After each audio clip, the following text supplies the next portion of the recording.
just getting ready to put on the clutch assembly, and I got a little problem with these bolts not sticking where they're supposed to go. So what I'm going to do about it is take a little bit of Loctite,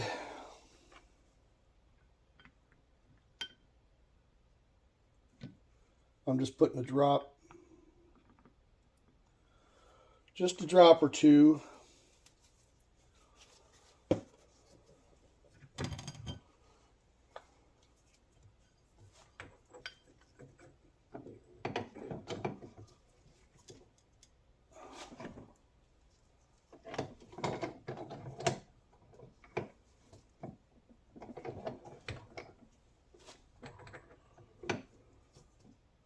Neat piece of something.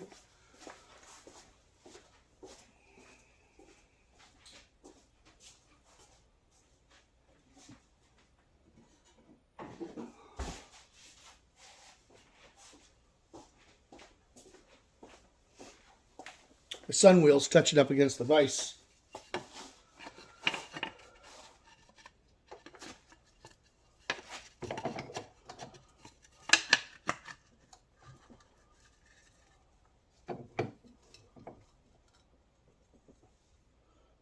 There we go. Now I'm going to find where the splines engage with the old slots.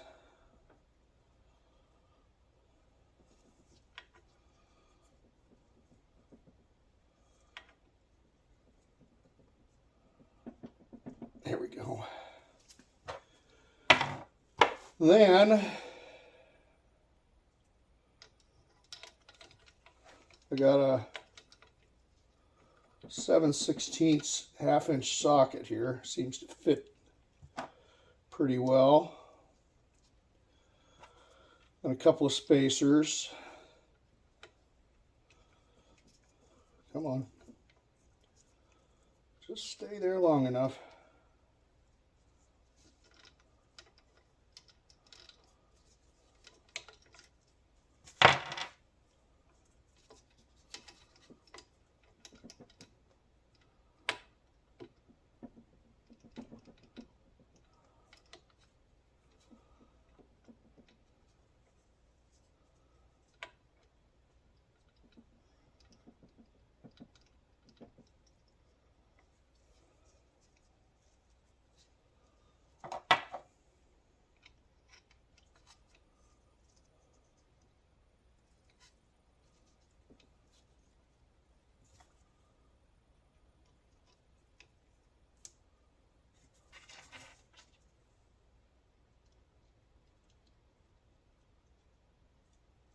And the nut.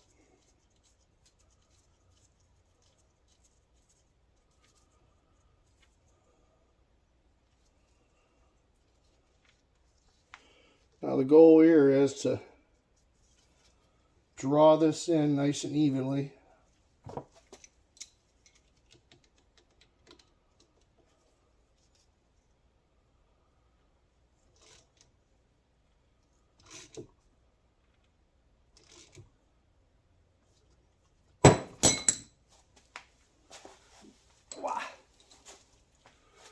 See if you can see this.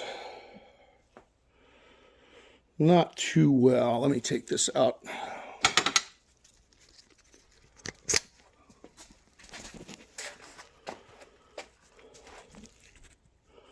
See, I'm drawing it in.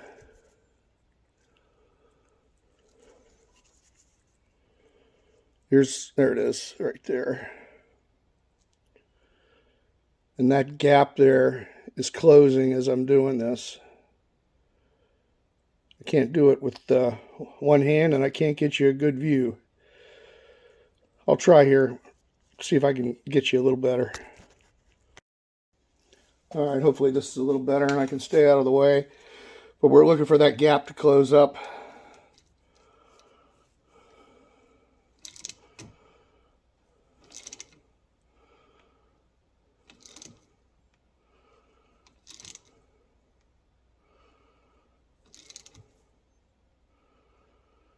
If this gets really tight, I'm going to stop because I could snap this thing. That worked.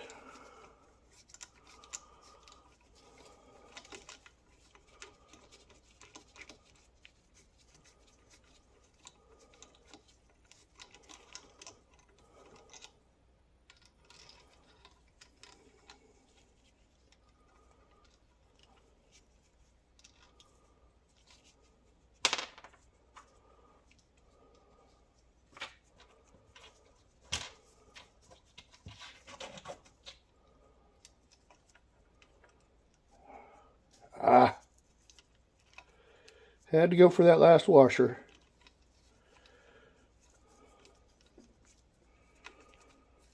Come on, hang in there.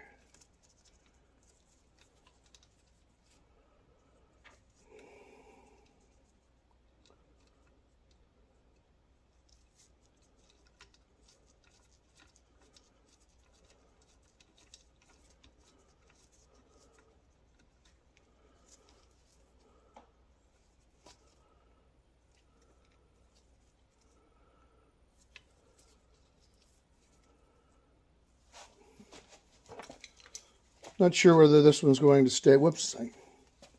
Wobbling you around, sorry.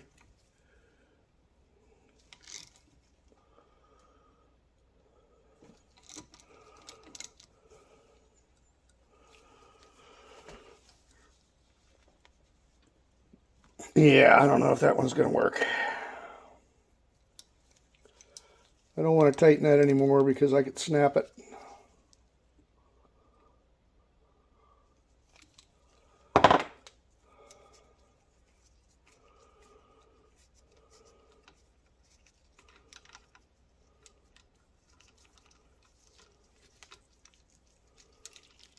Yep, it did not work.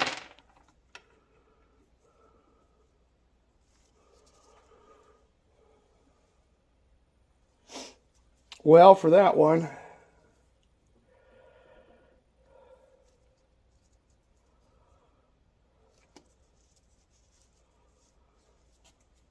well, we'll have to see if the Loctite at least holds it in place to where when we put the rest of the assembly together, it'll hold it steady while we get the springs on. I mean, it can't go anywhere. It's not as if it's going to contact the clutch housing or anything like that, but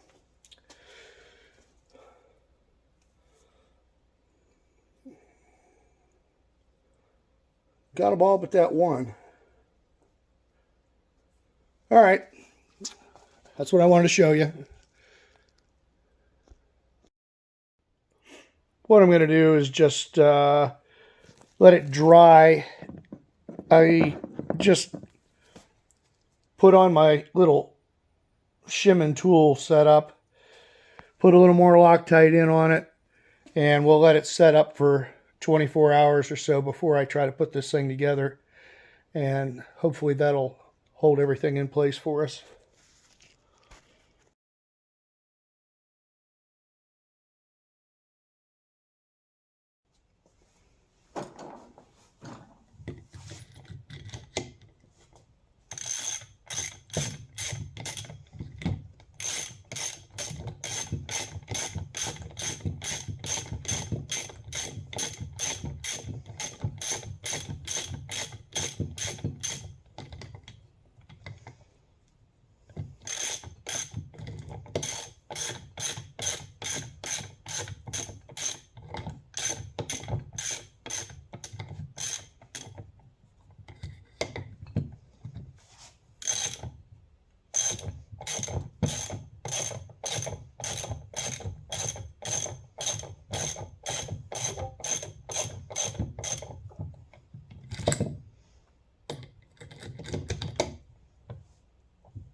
where I wanted it.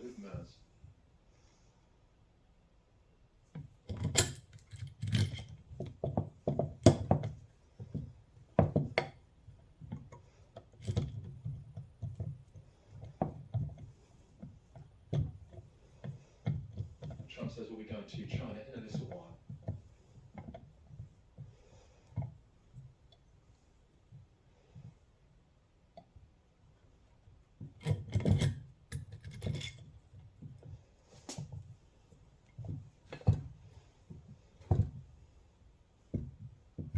Trump says has a very good relationship with China.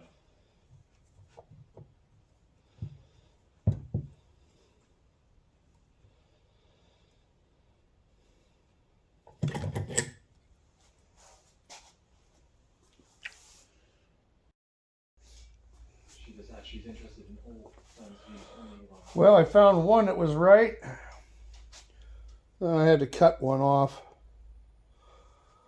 because we don't want it to be too long going in these holes. Here's what the bad one looks like.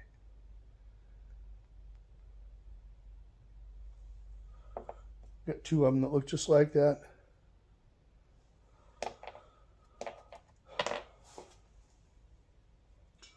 It's all the little stuff. It takes forever. I mean, if it's just a question of taking something apart and putting it back together, it's a whole different ball game than what I'm having to do here.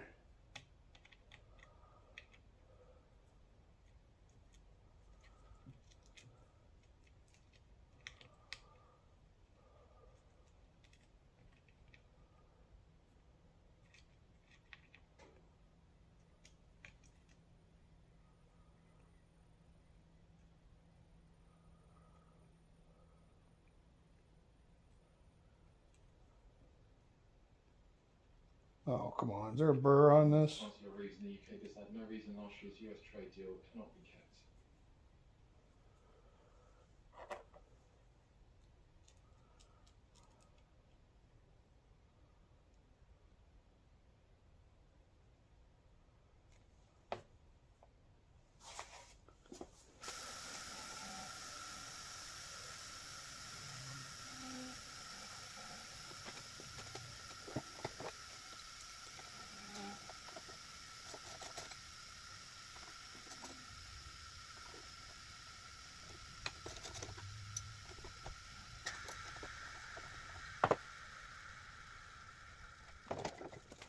All right, how about now?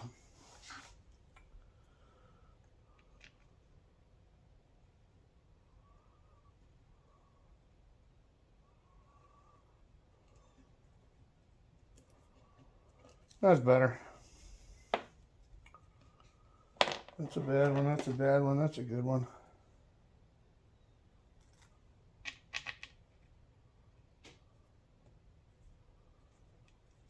All right.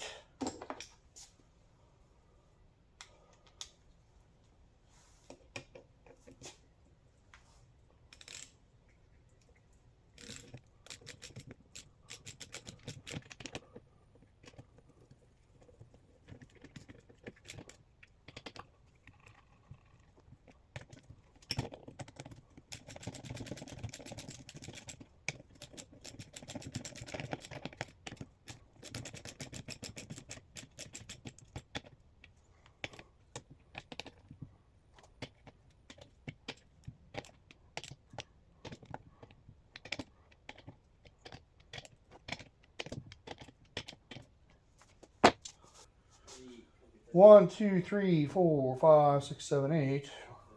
2, 4, 6. 1, 2, 3, 4, 5, 6, 7, 8 of these guys.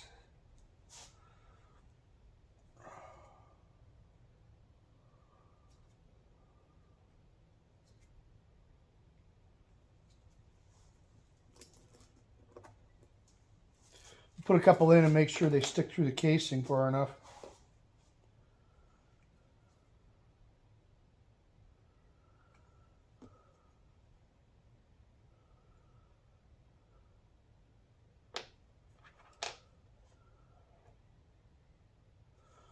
Now I'm going to have to look something up because these two are really short on one end.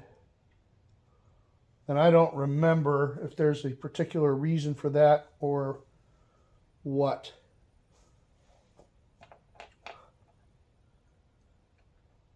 You know, I think I'm looking at it.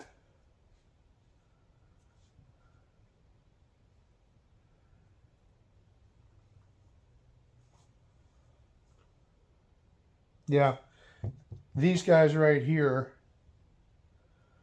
the blind hole that's down there is more shallow than it is on the other ones. So these get that.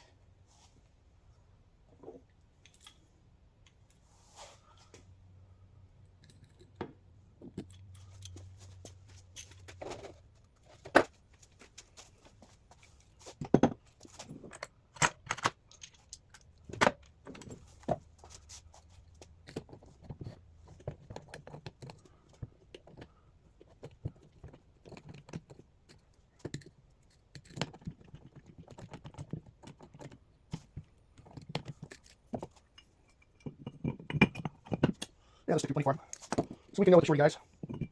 That won't be an issue.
Okie dokie.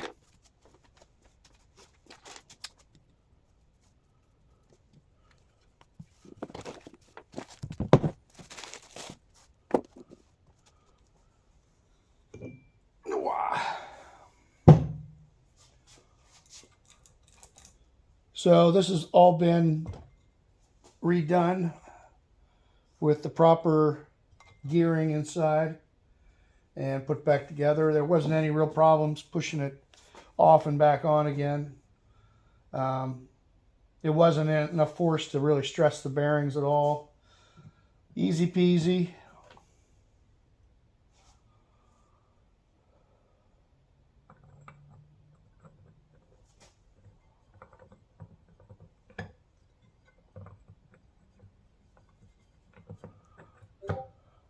Our fix that we did on the stud worked out nicely. It's nice and firm in there. And whenever it's in place, there's going to be spring pressure against it. So I just wanted to get it good enough that it wasn't going to walk in there and wallow it out as it was operating. So hopefully that took care of that. We shall see. Every now and then, you know, I'll have something that might be useful for somebody. All the videos I made early were to show people what I was doing when I was like working on the Harley cart, or I made a bunch of videos. Actually, I did more picture taking when I did the Thunderbird project. I have a 1987 Thunderbird Turbo Coupe that I had put a V8 and twin turbocharger, or I'm sorry, a big single. I didn't go twin on that. And I was on a forum and documented that real well. And it's also nice, you know, if you don't know specifically what you're doing, or, I mean, no matter who you are, eventually you're going to run into some trouble. and need some help from somebody, and if you're on a group of like-minded people, then you're in a good place to possibly get some help. So that's kind of what I think about that.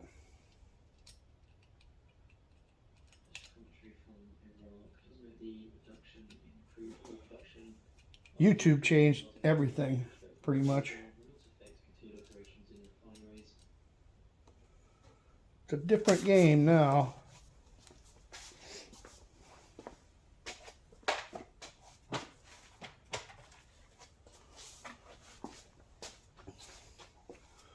I stock all the fine thread hardware here.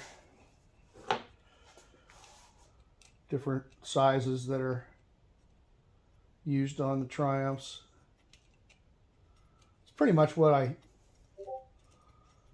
used to work on more than anything. Some MGBs. My first British car was a Spitfire that my wife got me. Well, I talked her into loaning me the money for it when she was still my girlfriend.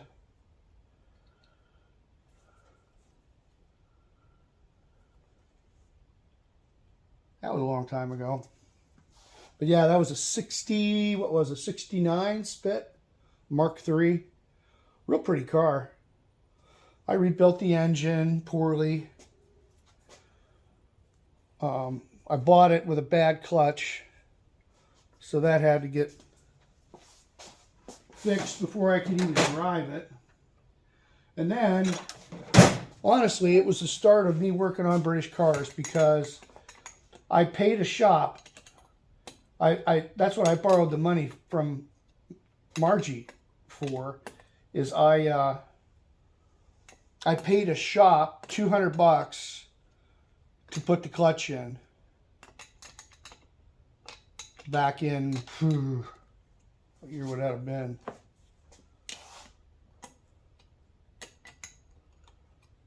Maybe 79?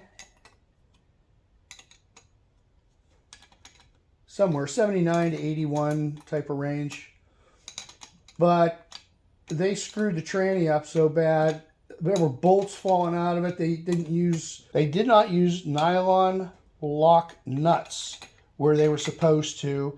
Had some of the wrong hardware in it, and I ended up having to take that thing out and redo what they did. And from then on, I said, you know what, I'm going to work on my own stuff.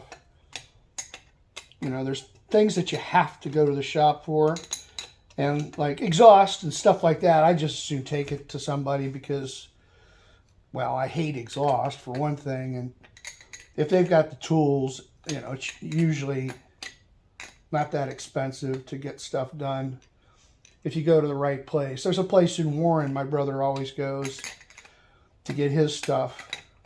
It's either Warren or Youngstown, out that way. And those guys will bend you up at custom stainless steel exhaust for less than you can get a freaking muffler from Summit. You know what I mean? It's a real good place. I'm going to take my TR7 there. I got a 3-inch exhaust on the TR7, and right now it's sitting out there in line waiting to come back in to get refreshed, because I did that car like 20 years ago, and I drove it. Had a couple problems here and there, but that car has a Ford 2.3 liter turbo engine, and a Mustang transmission, and a Thunder Coupe. No, it's got a Mustang 8.8 rear end in it with the track lock, you know, pause traction style rear end. And I don't remember if I put hardened axles in it, and I dragged it, took it to the drag strip a couple of times, because my neighbor next door, when he moved in, he saw me playing with cars over here, and it turns out he's a gearhead too. He has, or had, a 69 SS Chevelle that was at one time one of the faster cars in stock class drags in Ohio. So he kind of got me into drag racing. That was one form of motorsports I never really did. And he ended up helping me on the TR7, the Thunderbird, and all that kind of stuff. But yeah, he kind of got me into doing the drag race thing. But yeah, I got a lot of projects sitting here waiting. The Thunderbird needs to, really need to sell the Thunderbird. TR7 I'll probably keep. That's just too unique a car, and I really like it. And I got my big kitty over here. I got my 05 Jaguar. This is the XKR. Real nice car. The guy that I bought it off of was the second owner, and neither of the owners ever drove the thing. I don't even know if they drove it in the rain. I mean, it's got 90,000 miles on it, so it has been driven enough, to keep it active. Like, that's one of the problems I have right now with it. Since I retired, I can hardly keep the car exercised. Having a car sit is no good. I see people paying big money for an old car that's got low miles. It's like, yeah, it might be fine, or it might need a lot of things done to it just because it's sitting. Sitting isn't good for a car. Anyway, this is a lot closer. We'll take it over and plunk it on the transmission.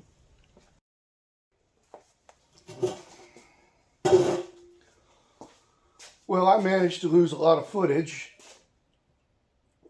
of the final assembly on the overdrive and putting the transmission together here. I'll try to, in the next transmission that I do, kind of go over the parts that I missed on this, in case there's anything that I do that could give some help, or something that I do that you guys see that I should change and do differently. I'm all ears if there's a better way. So at this point, I've got the overdrive unit sitting here. I'm just putting a little bit of Hylamar on the gasket.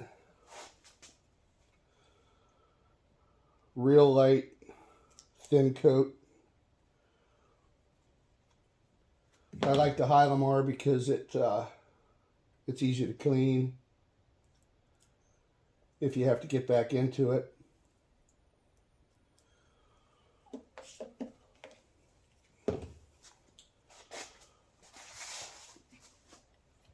Then I've got the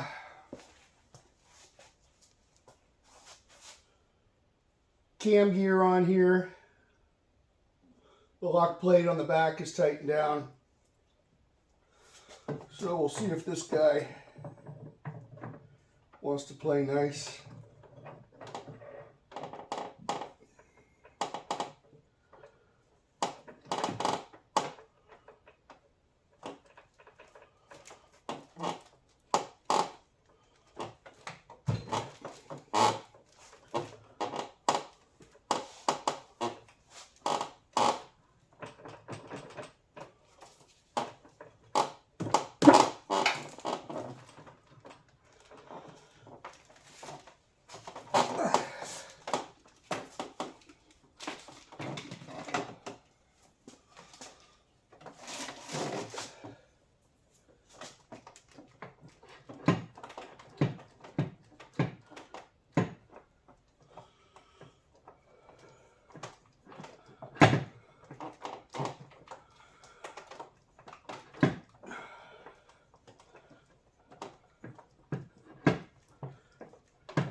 tell where that's hanging up.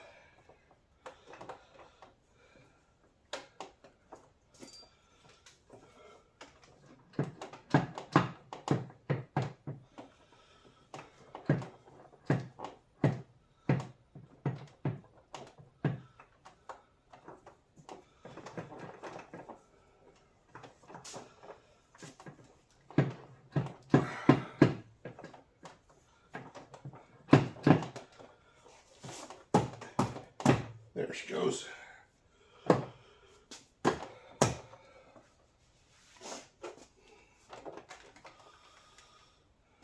There's real fine splines on that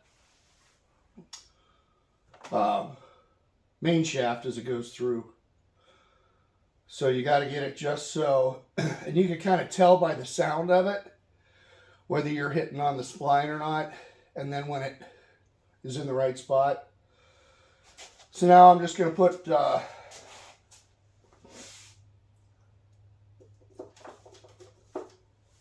I use this Gasoila and have that on the threads.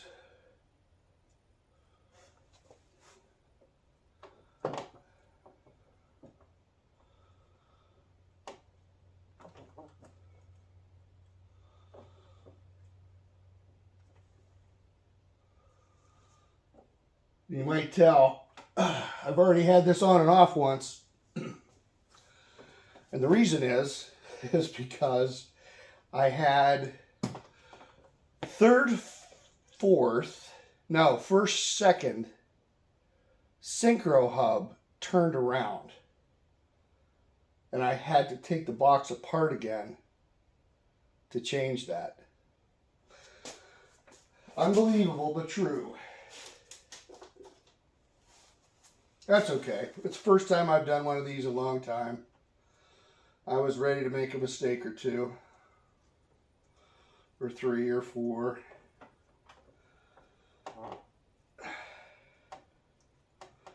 Important thing is getting it right in the end.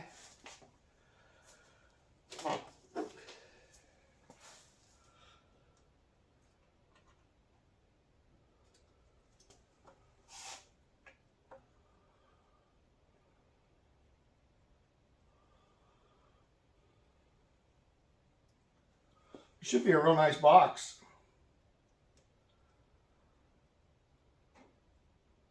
With the parts that went in it.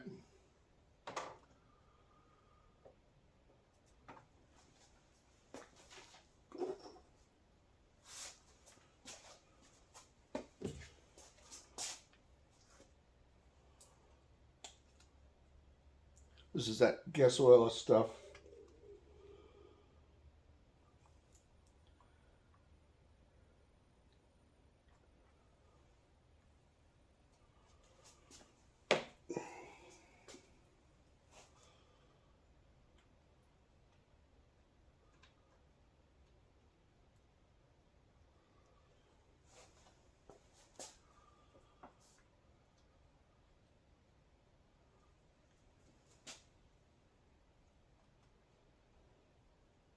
Well, you could use copper washers. I prefer to use this stuff.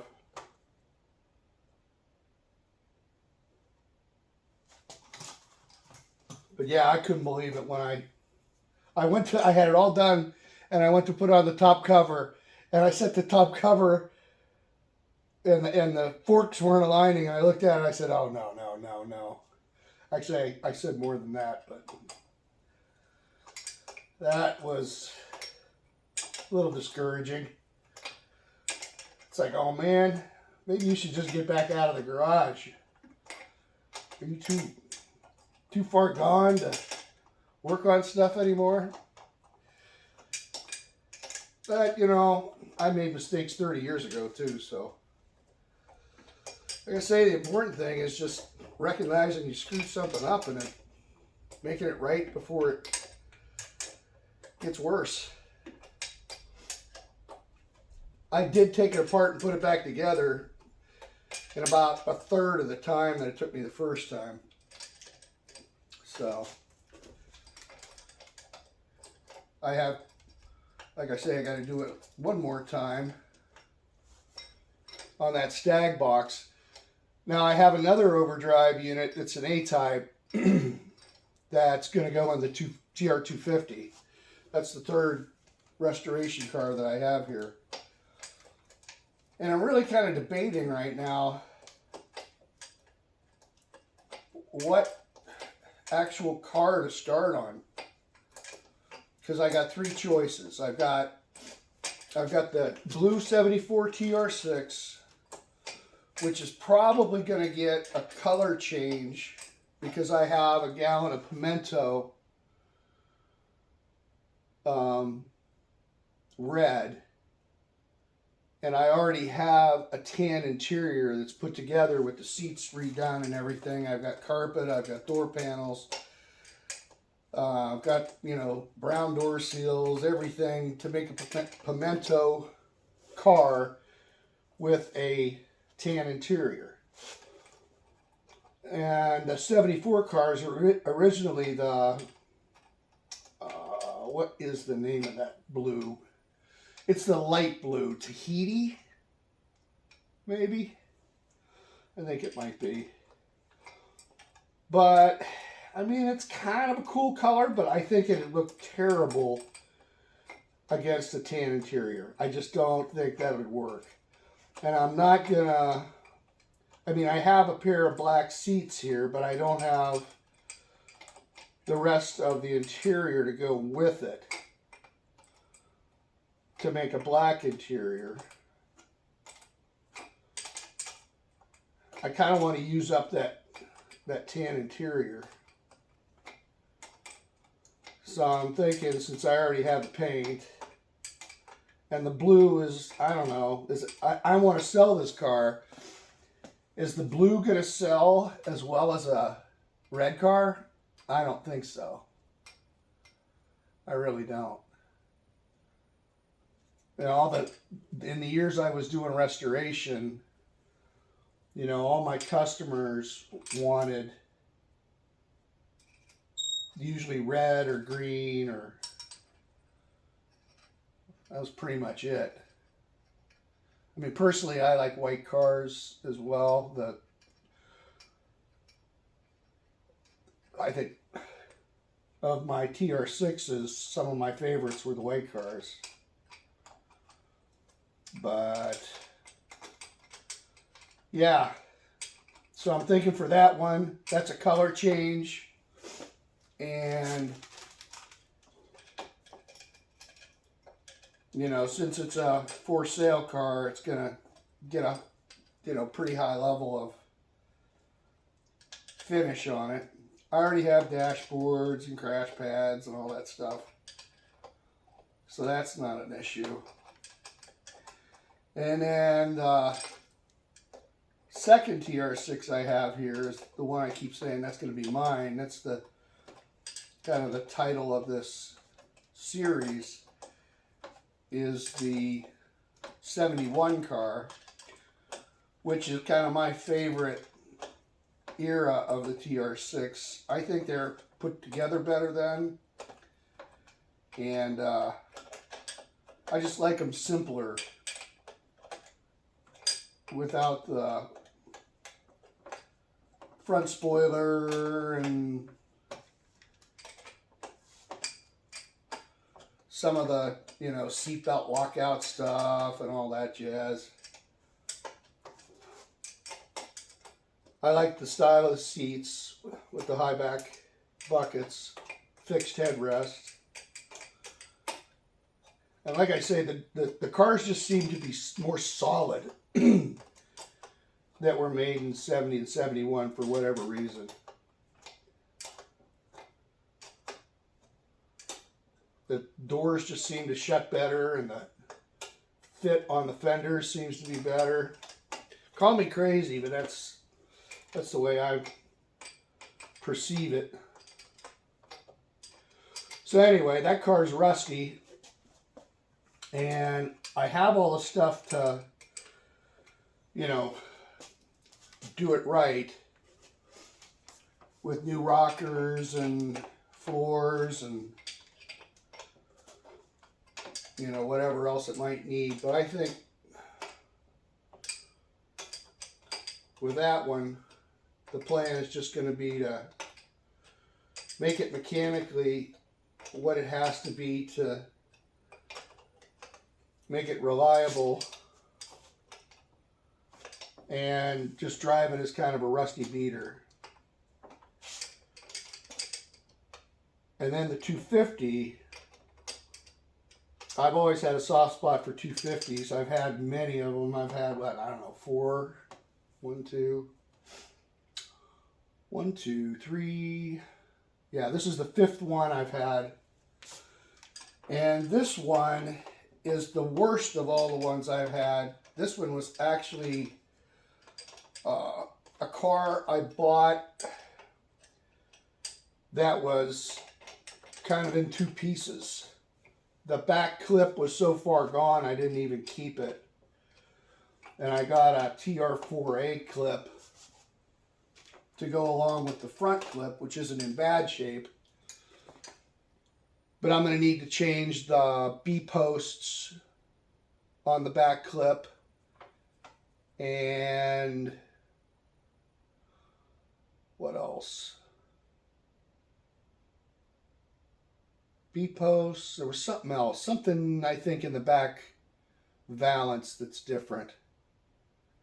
But anyway, it's going to need a lot. I mean, that car is basically a basket case restoration kind of thing. And I want to do that one really nice. I already have a wool carpet set that I bought, and basically everything is going to be as good as I can do it. I'm going to put a Skinner interior set in it, and I've got the original seats, I've got the original steering wheel, I've got, like I say, I've got an A-type overdrive that'll go in that one. I don't know what it needs yet, but I have a whole other A-type here for spares. So out of the 2 of them, I'm sure I can get one. And yeah, that's number 3. So I'm kind of torn on which car to start on, really. I want to do the green car because that'll be for fun, but I kind of like to get the blue car up and done and sold to get, you know, a little bit of money back into this so that I can finance the rest of what the 250 is going to need, because there's going to be some money that needs to get put into it. I don't have everything I need, although I have most everything. So, what's left on this guy? Now, I think I gotta still do it inside front here.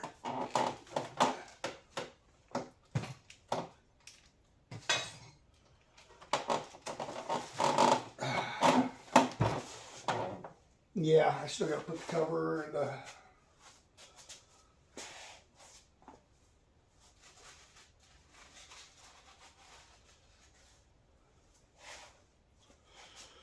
same thing here, a little smear of blue.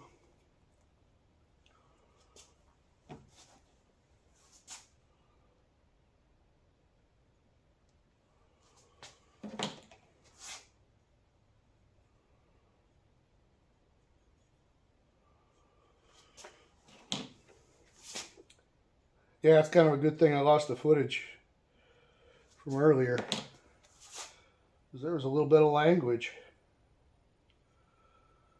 finding out that I put the transmission together wrong.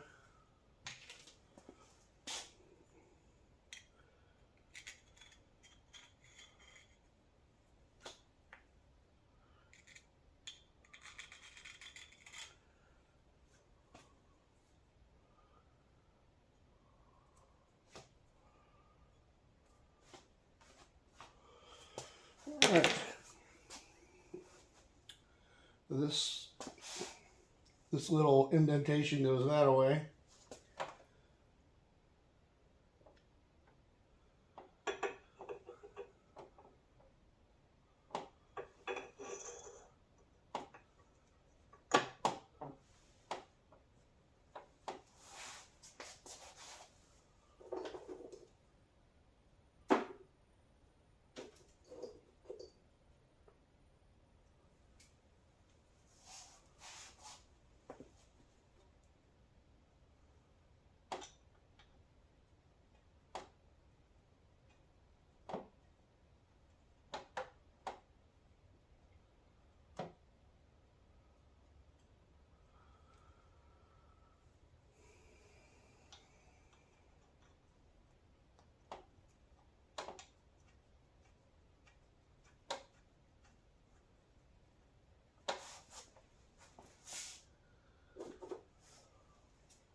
I don't know. Don't know which one to start on. Probably the blue. I'll probably...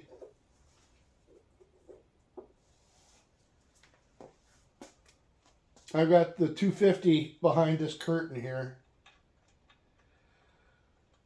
And blue is in a lean-to that's attached to the side of this shop. It's been sitting there for 20 years, or however long ago I bought that. From Alabama. I like buying southern cars. If you live in Ohio or anywhere up in the salt states, you know why. Our acid rain situation. Even if, I'll tell you a story. I bought a couple of frames from down south, from North Carolina. Brought them up here, and they were unpainted, you know, natural steel with just a slight bit of surface rust here and there. And I let it sit outside in our acid rain for a year, and it looked terrible after 1 year of sitting in our climate up here. So it is a thing.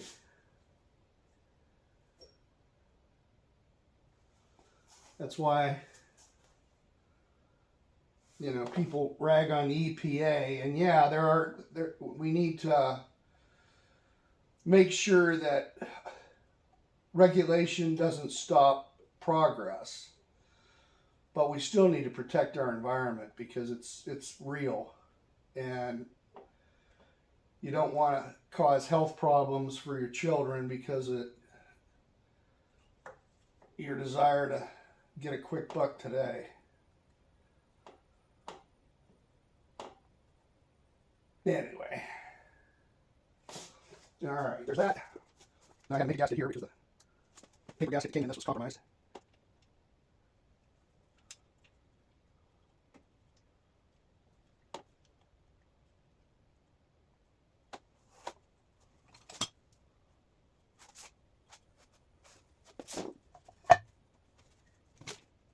Tool search 2026. I have a ratchet.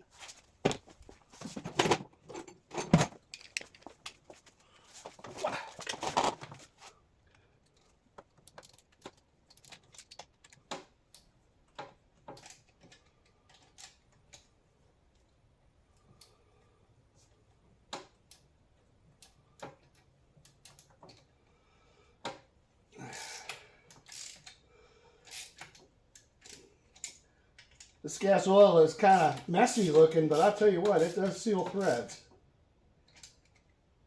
And it stays pliable, so, you know, it's not like it glues everything in and you can't get it back apart.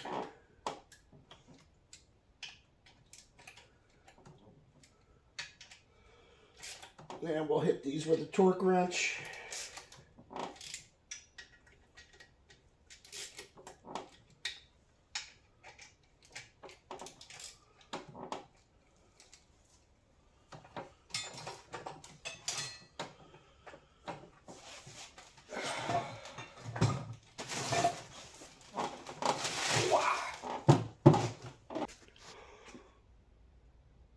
On to the next part.